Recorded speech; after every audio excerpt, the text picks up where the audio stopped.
आपके सामने एक सेंटेंस दिख रहा है, ये आपका डायरेक्ट स्पीच है, ये आपका डायरेक्ट स्पीच है, ठीक है। आपके सामने एक सेंटेंस दिख रहा है, अब देखिए ये आपका डायरेक्ट स्पीच है और डायरेक्ट स्पीच क्या है और इसको किस प्रकार से मैं आपको समझाने की कोशिश कर रहा हूँ। देखिए आपके सामने सेंटेंस है, Ram said to me Ram is happy, वही सेंटेंस है। उसी सेंटेंस को लेकर हम लोग समझेंगे, एक ही सेंटेंस को अच्छे से समझ जाएंगे, फिर उसके बाद से समझने के बाद से हम लोग हजारों सेंटेंसेस बना सकते हैं इनडायरेक्ट स्पीच में।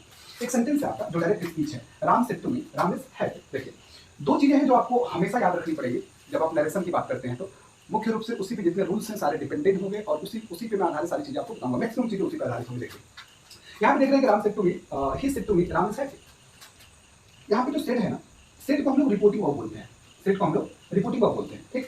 उसके बाद से जो डबल इन्वर्टेड कामा के बीच में है, डबल इन्वर्टेड कामा, इसको हम लोग डबल इन्वर्टेड कामा बोलते हैं, ठीक है। डबल इन्वर्टेड कामास है, इसके बीच में जो सेंटेंस होता है ना, इसको हम लोग रिपोर्टेड स्पीच बोलते हैं। क्या बोलते हैं? Reported speech. यही दोनों महत्वपूर्ण है, ये दोनों महत्वपूर्ण है, यही आपको याद रखना होगा। इसी पे आधारित सब रूल्स होंगे, मैं जितने पढ़ाऊंगा, तो कृपया इसको याद रखिएगा कि जो डबल इन्वर्टेड कामा के बीच में सेंटेंस है उसको हम लोग रिपोर्टेड स्पीच बोलते हैं, ठीक है। और उसके बाद से क्या बोलते हैं कि डबल इन्वर्टेड कामा के कामास के बाहर जो सेंटेंस है, इसकी जो वर्ब होती है ना, इस वर्ब को हम लोग रिपोर्टिंग वर्ब बोलते हैं। दो ही टर्म सबसे ज्यादा महत्वपूर्ण है, रिपोर्टिंग वर्ब और रिपोर्टेड स्पीच, ठीक है।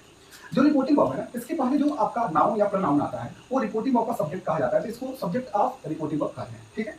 रिपोर्टिंग वर्ब के बाद से जो नाउन या प्रोनाउन आता है ना, इसको हम लोग ऑब्जेक्ट ऑफ रिपोर्टिंग वर्ब कहते हैं, ठीक है। आइए इसमें देख लेते हैं, ये जो डबल इन्वर्टेड कामास के बीच में सेंटेंस है इसको रिपोर्टेड स्पीच कहेंगे, और इसमें जो वर्ब होगा उसको वर्ब ऑफ रिपोर्टेड स्पीच कहेंगे, और इस वर्ब का जो सब्जेक्ट होगा उसको verb of subject of reported speech कहेंगे, ठीक है। ये सारे टर्म्स हैं जो आप याद रखिएगा, ठीक है। परीक्षा में कभी नहीं पूछता है कि रिपोर्टेड स्पीच किसे कहते हैं या रिपोर्टिंग वर्ब किसे कहते हैं, केवल आप ये जानो कि डबल इन्वर्टेड कामास के बाहर जो वर्ब है ये सबसे महत्वपूर्ण चीज है, ठीक है। ये जो क्रिया है ना, इसी क्रिया के बारे में जो नाउन या प्रोनाउन आएगा, इसका जो सब्जेक्ट है ये आपका सब्जेक्ट ऑफ रिपोर्टिंग वर्ब हो गया, और इसका जो ऑब्जेक्ट है ऑब्जेक्ट ऑफ रिपोर्टिंग वर्ब, और इसको हम लोग रिपोर्टिंग वर्ब बोलते हैं। और इन दोनों के बीच में, इन कामास के बीच में जो सेंटेंसेस है रिपोर्टेड स्पीच